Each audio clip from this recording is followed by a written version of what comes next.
to achieve a complete mind, study the art of science, study the science of art, learn how to see, realize that everything connects to everything else. Your reality and our reality is this beautiful geometric scope of experience. And that scope of experience can span across what we refer to as geometry and what we refer to as music and what we refer to as light, what we refer to as sound, and what we refer to as matter, and what we refer to as the geometry of space-time. Biology, chemistry is all connected. I could make an argument that says that mathematics in its applied form is geometry. So therefore, applied geometry is physics. Applied physics would then just be chemistry. And applied chemistry would be biology. And applied biology would be psychology. And applied psychology would be sociology. And applied sociology would be philosophy. And applied philosophy comes back to mathematics. So it's this total connection across all of these seemingly disparate disciplines in our life experience that leads us to recognize that, wait a minute, it's not all separate at all. It's all one. And that geometry in all of its different manifestations and forms across all those different disciplines and specialties is turning us back to recognize the oneness of the universe. And then that introduces this concept of who created it.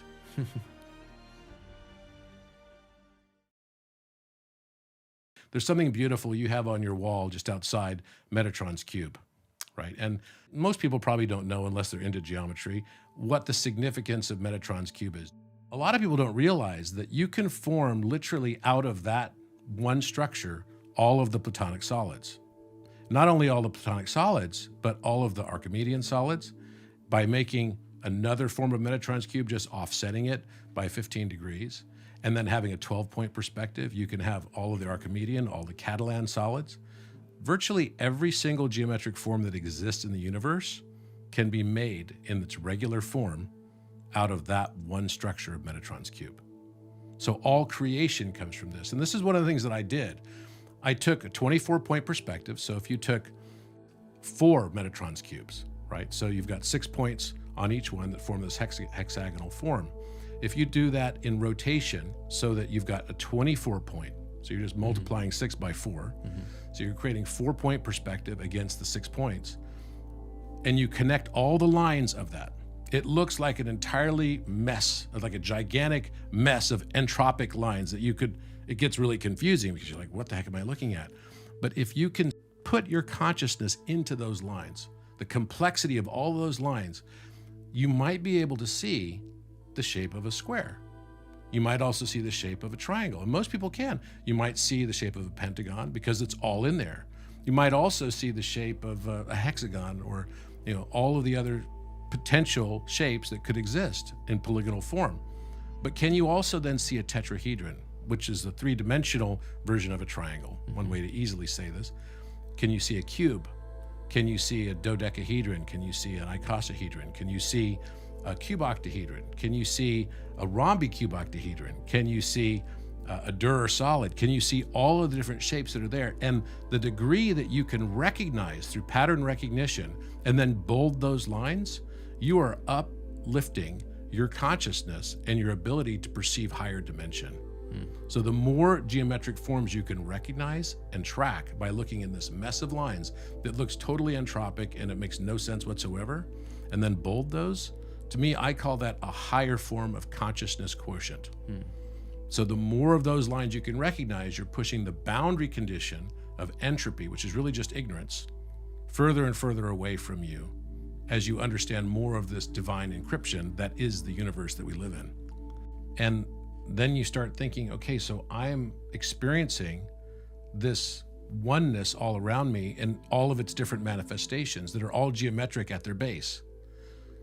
So who is the number one?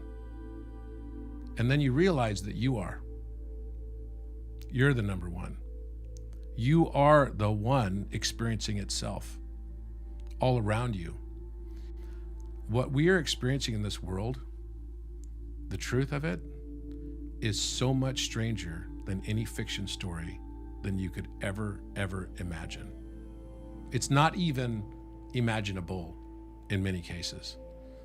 the divinity that we are and what we truly are is so much broader, so much more significant. And we have limited ourselves to be in this experience so that we can experience all of these things, so that we can live and feel the experiences that people would feel, and then learn eventually to recognize and remember who we are as we come towards the end of our periods, of whether it's our repetition cycle or what's called a period in this 1/x number. It's always a repeating cycle. And once we finally recognize it, then it's like waking up, and it's the stage of the hero's journey. That's why every story that we experience in the movies or whatever are always following, even video games and everything, always follow the hero's journey. So Joseph Campbell's hero's journey. And all he did was take all these different cultural stories and then amalgamated them all and then said, wait, this is the same theme that every story has. So this transition goes from samsara, this cycle of repetition, until the moment you realize, and then you start doing things differently. And as you start doing things differently, you now enter into, okay, I can play in this game. It's like lucid dreaming. And I remember the first time I did it, I was like in the water. I was diving somewhere, but I was at the surface. And I realized I was in a dream, so that means I can do anything in this place. So then I decided, okay, I'm gonna fly. So I actually lifted my body, just, with my thought and intention, out of the water. All my friends were still in the water, and I'm like over them going, hey guys. And I knew the whole time I was dreaming, and I got to fly all around and do all this. We'll take that exact experience and now apply it to living in the material world. When you realize that you've been in the dream that is this world, you can now play in it, and what Buddhists refer to this as is lila. Lila is the experience of being able to play in the illusion and live out the aspects of your hero's journey that are associated with that new stage of dimensional perception. And that is a big shift. You start realizing that you were the creator all along. I used to think, oh, I'm successful because I work hard. Maybe I was just successful because that's the path I chose. And let's not be arrogant to believe that we could understand why everyone would choose the particular path they chose. One man's trash, one woman's trash is another's treasure.